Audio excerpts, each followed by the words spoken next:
Hello friends, good afternoon. कैसे हैं आप लोग? और मैं आज बैठी हूँ अपनी बालकनी में, थोड़ा थोड़ा लोकेशन चेंज कर रही हूँ ताकि आप लोगों को थोड़ा सा चेंज लगे, बदलाव लगे। और जैसा कि आप लोगों को पता है, मेरा नाम स्मिता त्रिपाठी है और यहाँ पे लारा त्रिपाठी मेरे बगल में बैठी हुई हैं। और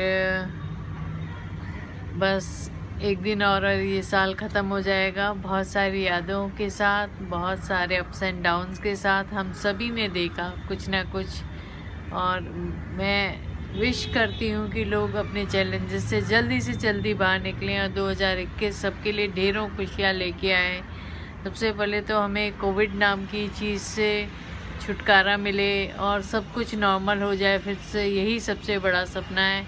एंड बिलीव मी गाइस, अगर आपने इस साल इसी चीज़ से फाइट कर लिया तो सबसे बड़ी जीत हमारी कंट्री की यही है, हम लोगों की यही है। तो let's celebrate this 31st, not with the focus कि कोविड आया और बहुत सारी प्रॉब्लम्स आए, विद द फोकस कि 31st को हमने बहुत ब्रेव तरीके से फेस किया और इससे निकले भी हैं और आगे भी निकलते रहेंगे। और हमारी आगे आने वाली जनरेशन्स इन चीज़ों को याद रखेंगी, इन समय को याद रखेंगी कि ऐसा भी एक समय आया था। और अब मैं थोड़ा सा अपनी जर्नी को आगे बढ़ाती हूँ और बात करूँगी। कल मैंने अपनी कुछ सक्सेस जर्नी की बात की थी। आई होप कि आप लोगों को पसंद आई होगी तो लाइक कर दीजिए, सब्सक्राइब कर दीजिए, क्योंकि मैंने एक चीज़ लाइफ में सीखी कि मेरे लिए जेन्युइननेस बहुत मैटर करती है। भले इस प्रोसेस में कई बार लोग मुझे चीट भी कर जाते हैं, पर मैं अपनी जेन्युइननेस ना कभी छोड़ी थी, ना कभी छोड़ूंगी। तो जो भी बातें मैंने आपको बताई हैं एज इट इज़, जैसी मेरी लाइफ चली है वही मैंने आपको बताया है, और अभी भी जो लाइफ चल रही है वही बताऊंगी। इसलिए कि शायद किसी को इंस्पायर कर जाए चीज़ें, शायद कोई मेरी तरह लड़ाई लड़ रहा हो और उसके लिए इंस्पायरिंग हो कि ये मेरी जर्नी का पार्ट है, मेरा डेस्टिनेशन ये नहीं है। तो डेस्टिनेशन जो भी है वो आपका जो भी है वो आपके माइंड में बिल्कुल क्लियर होना चाहिए कि this is what I want in my life. Believe me, that is the most I think difficult question कि what we are actually looking for. क्योंकि हम अपनी डे टू डे लाइफ में इतने उलझे रहते हैं कि इस तरह की चीज़ें हमारे दिमाग में आती ही नहीं कि हम एक्चुअली ज़िंदगी में चाहते क्या हैं, हम क्या ढूंढ रहे हैं। तो जो हम ढूंढ रहे हैं वो मुझे क्लियर है और मैं आशा करती हूँ आप लोगों को भी क्लियर होगा, और मैं उन्हीं चीज़ों पे चल रही हूँ आगे। और जैसे मैंने कल अपनी सक्सेस जर्नी बताई थी कि कैसे कैसे रास्तों से हम निकले, और मैं आज आपको थोड़ा सा बताऊंगी कि क्या आप ना करें। हाँ, ये बहुत ज़रूरी है कि मैंने सीखा कि ज़िंदगी लोग हमको सोल्यूशन ला के नहीं देंगे। हम कई बार सोल्यूशन, जब हम प्रॉब्लम में होते हैं तो क्या होता है कि हम जब डिसहार्टेड हो जाते हैं या डिप्रेस्ड होते हैं तो हम लोगों से जब सॉल्यूशन पूछते हैं तो ये उम्मीद मत रखिए कि कोई आदमी आपको सही सॉल्यूशन बता पाएगा किसी भी चीज़ का। आप चाहे किसी भी इशू को फेस कर रहे हो लाइफ में, हम फ्रेंड्स से पूछेंगे, हम मिस्टर गूगल से पूछेंगे, हम पेरेंट्स से पूछेंगे, हम और कुछ लोगों से पूछेंगे, उनके पास जो एक्सपीरियंस है, जितना नॉलेज है, वो आपको उसी तरह से उसका आंसर करेंगे। सबसे बड़ी बात है कि ये मान लीजिए कि हर चीज़ का आंसर आपको खुद ही तलाशना है, और आंसर्स आपको मिलेंगी कैसे? जब आप ढेरों गलतियां करेंगे। हाँ जी ये शायद नई थ्योरी आपको सुनने में मिल रही हो कि ये गलतियों में ही लर्निंग होती है, ये बात समझ लीजिए। अगर जिसने लाइफ में मिस्टेक्स नहीं की हैं उसका मतलब उसने ज़िंदगी में कुछ नहीं सीखा। हम क्यों अपने बुज़ुर्गों से राय लेते हैं किसी चीज़ को? क्योंकि हमारे पास उन एक्सपीरियंस की वैल्यू होती है। जो हम कहते हैं 7 साल में हमने जो सीखा है, तो हमारी सिंस एज कम होती है तो हम उन एक्सपीरियंसेस से सीखते हैं। तो जो भी सब्जेक्ट पे, मैं तो यहाँ फिल्म मेकिंग की बात कर रही हूँ, वो तो एक जस्ट बैकड्रॉप है। आप कोई भी सब्जेक्ट उठा लीजिए जिसको आप परस्यू कर रहे हो, जिस पे आप आगे बढ़ रहे हो, तो आपसे बेहतर नॉलेज किसी को नहीं। तो आंसर्स खुद ही से पूछिए, खुद ही जानिए, और इस प्रोसेस में जब आप आगे चलते जाएंगे तो आपको बहुत सारे आंसर्स मिलेंगे। और अपने माइंड को सॉल्यूशन मोड में डालने की आदत डाल लीजिए। जी हाँ, ये बहुत ज़रूरी है कि माइंड को हम प्रॉब्लम ना करके सॉल्यूशन अगर हम सिखा देंगे। ये माइंड बहुत बदमाश है, हाँ बहुत बदमाश है। अगर आपका माइंड, हम नहीं सोचते, हमारा माइंड हमको सोचवाता है, तो हम माइंड को क्या सोचवा रहे हैं ये ज़रूरी है।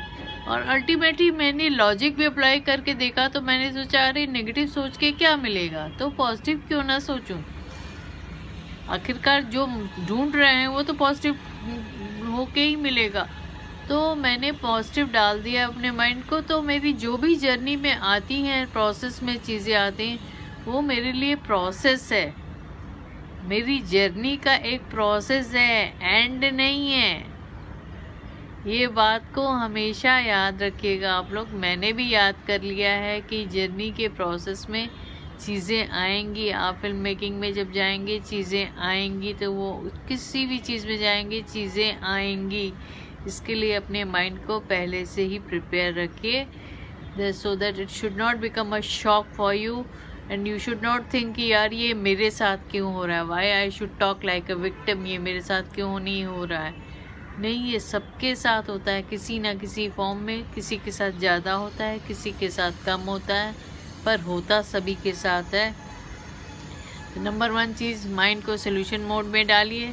सेकंड पॉइंट जो मैंने सीखा कि be true to yourself, be true to yourself. And अगर आप किसी भी प्रोजेक्ट को उठा रहे हैं, कुछ भी करने की सोच रहे हैं, जैसे मैंने भी प्रोड्यूस किया, क्रिएटिवली डायरेक्ट भी की, फाइनली डायरेक्शन का भी अपने हाथ में सारा बागडोर संभाला। तो मैं शुरू में मेरी थी कि मैं इतनी ज़्यादा अपने को सही तरीके से प्रेजेंट करना सीखा था मैंने लोगों के सामने, कि मैं जो बोलूँगी अपने बारे में वो सही बोलूँगी। मैं कोई फेक वर्ड आज भी नहीं प्रेजेंट करती। जो मुझे नहीं आता सो नहीं आता। तो मैंने अपने बारे में जो भी बातें कभी अपने डायरेक्टर को बताएं या टीम को बताएं, या जो चीज़ें संभाली, जिस एरिया को संभाला, 100% सबको सब कुछ नहीं आता है। कोई भी सक्सेसफुल इसलिए नहीं हुआ लाइफ में कि वो सबको सब कुछ आता था। वो सिर्फ इसलिए सक्सेसफुल हुआ क्योंकि उसने एक सही टीम वर्क में खेलना सीखा।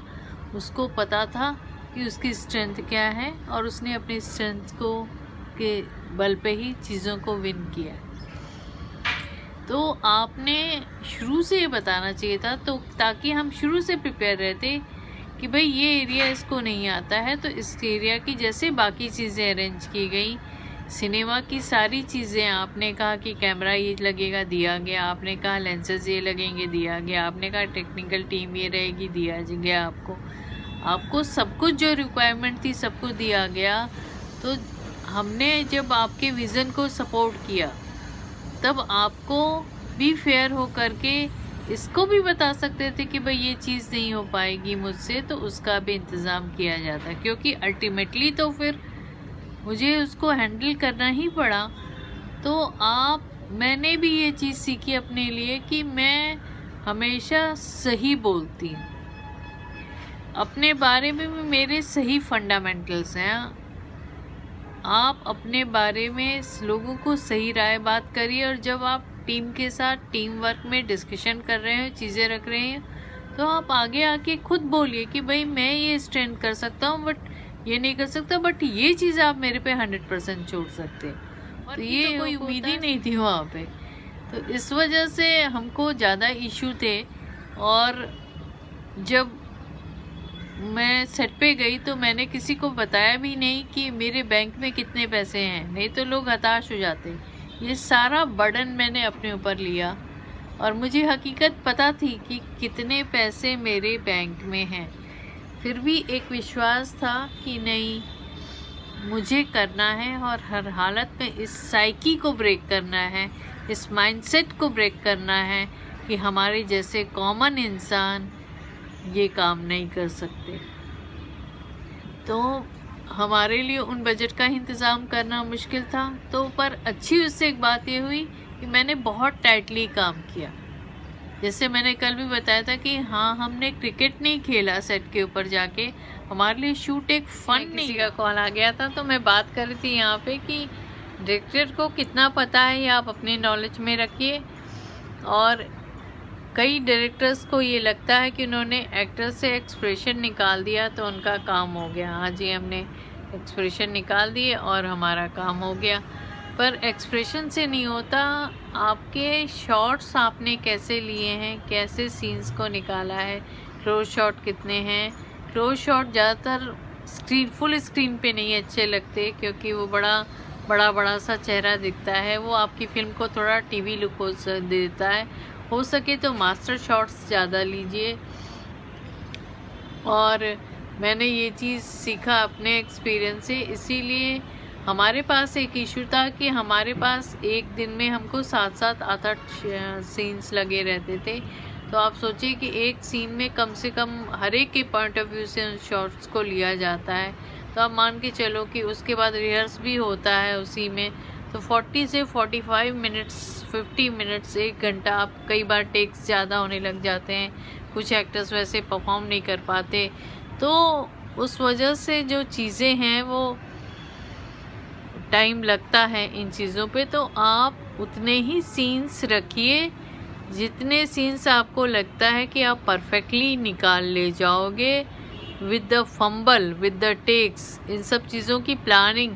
हमारा शेड्यूल जो है, जब हम सेट पे गए तब हमको बन के मिला, शूटिंग शेड्यूल जिसको कहा जाता है। शूटिंग शेड्यूल को कम से कम 20 दिन पहले मिलना चाहिए सेट पे जाने के पहले, और बड़े प्रोजेक्ट्स में तो और पहले मिलना चाहिए, क्योंकि बड़े एक्टर्स जो होते हैं उनके साथ और भी चीज़ें होती हैं हैंडल करने की, वो कितना ही देंगे कितने नहीं देंगे। यहाँ पे तो नए एक्टर्स थे तो उन्होंने फटाफट, पर उनके साथ टेक्स भी लग रहे थे, पर वो इस तरह के मोड में थे कि भाई ठीक है, चलो हमको जितना हम कर सकते हैं कॉम्प्रोमाइज़ हम उतना करेंगे। बट बड़े एक्टर्स को उनको स्टेटस और वगैरह आपको सब कुछ देख के चलना पड़ता है, तो उस हिसाब से शेड्यूलिंग बनती है। तो जो है वो ये एक मिस्टेक्स हुई जिसकी वजह से मुझे बाद में, क्योंकि एक बार सीन जैसे शूट हो गए या डिपिक्शन आपने जिस तरह से कर दिया उसको आप बाद में नहीं बदल पाएंगे, क्योंकि आप उसको एक ही तरह से बदल कर सकते हैं, आप एडिट में भी नहीं चेंज कर पाएंगे। आप उसको एक ही तरह से बदल सकते हैं कि आप फिर से रीशूट करिए उन शॉट्स को, वो हमने नहीं किया। दूसरी चीज़ मैंने एक और सीखी जो मैं आपसे डिस्कस करूंगी, कि मैंने ये सीखा कि जब हम शूट कर रहे हों, जब हम ऑन लोकेशन हों, तो 2-3 दिन शूट करिए, उसके बाद थोड़ा सा 1-2 दिन थम करके अपने शॉट्स को, सारे शूट्स के रॉ रशेस को देख लीजिए कि कैसे आपने शूट किया है।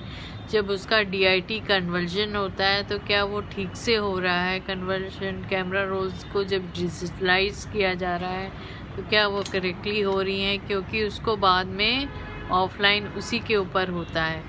तो एडिट शुरू होने के पहले जैसे हमने सेट पे काम कर रहे थे और साथ ही साथ हमारे रॉ रैशेस थे जो वो ऑफलाइन के लिए एडिटर के पास जाने लग गए थे, तो अगर हमने उन देखा होता तो हमें एग्जैक्टली पता होता कि हम उसमें क्या भेज रहे हैं, हम क्या चीज़ें हैं, कहीं उसमें कुछ ऐसा है तो हम उसी मौके पर उन सीन्स को रीशूट करके और उसको करेक्ट मटेरियल दे सकते थे। क्योंकि बाद में इसको कुछ नहीं हो सकता, आपने एक बार पैकअप कर लिया और फिर आप इसको लेकर के फिर शूट करने जा रहे हैं तो काफ़ी कुछ आपका पैसा दोबारा खर्चा हो जाएगा। टू सेव योर मनी आप हमेशा, भले आप 2-3 दिन बाद 1 दिन का ब्रेक लीजिए और डायरेक्टर और प्रोड्यूसर को बैठ करके साथ में DOP के साथ और सारे शॉट्स को देखना चाहिए क्लियरली, रॉ रैशेस को सारे देखने चाहिए कि कहीं पे कोई फंबल है या कोई एक्सप्रेशन ठीक से नहीं जा रहा है। और क्लियर रहिए अपने माइंड में शुरू से ही कि क्या आप डिजिटल पे इसको ले जा रहे हैं कि आप थिएट्रिकल रिलीज ले जा रहे हैं। ये ट्राई मत करिए, सोच के मत चलिए as a new person I am talking, कि इस्टेब्लिश लोगों के पास तो ये लिबर्टी होती ही है, पर हमारे जैसे नए लोग पास ये लिबर्टी नहीं होती, क्योंकि हम तो अल्टीमेटली अपनी फिल्मों को लेके हमको घूमना पड़ता है। चाहे आपने कितना भी अच्छा प्रोडक्ट बनाया हो, चाहे ताजमहल बना के खड़ा कर दीजिए, आपको घूमना तो पड़ेगा, ये तो मान के चलिए। कि जब हम घूमते हैं जगह जगह लेकर के, तो हम अल्टीमेटली एक स्टेज आती है जब हमें लगता है कि हम डिजिटल भी निकाल दें। तो डिजिटल पे फॉर्मेटिंग बिल्कुल ही अलग चलती है चीज़ों की, और उस हिसाब से आप अपने कैमरा को एडजस्ट कर सकते हैं, चीज़ों को एडजस्ट कर सकते हैं, लेंसेज को एडजस्ट कर सकते हैं, लाइट्स को एडजस्ट कर सकते हैं, और शायद आपका उतना खर्चा ना हो डिजिटल पे।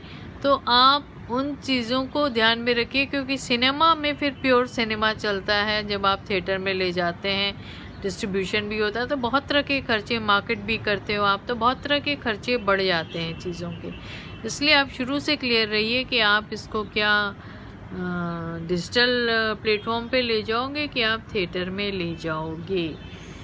तो ये थी मेरी थोड़ी सी आज की नॉलेज, जो थोड़ा मैंने टेक्निकली भी कवर किया जिन चीज़ों को।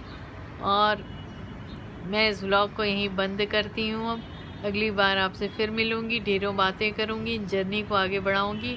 अभी डोंट्स की लिस्ट काफ़ी लंबी है। सोचिए आपको कितनी फ्री की कोचिंग दे रही हूँ, बैठे बैठे घर में नॉलेज दे रही हूँ आप लोग को। कम से कम लाइक और सब्सक्राइब तो कर दीजिए भाई लोगों। आप लोग का प्यार मिलता रहे, बस यही उम्मीद करती हूँ। Thank you so much. Safe रहें, सुरक्षित रहें। वंदे मातरम। जय हिंद।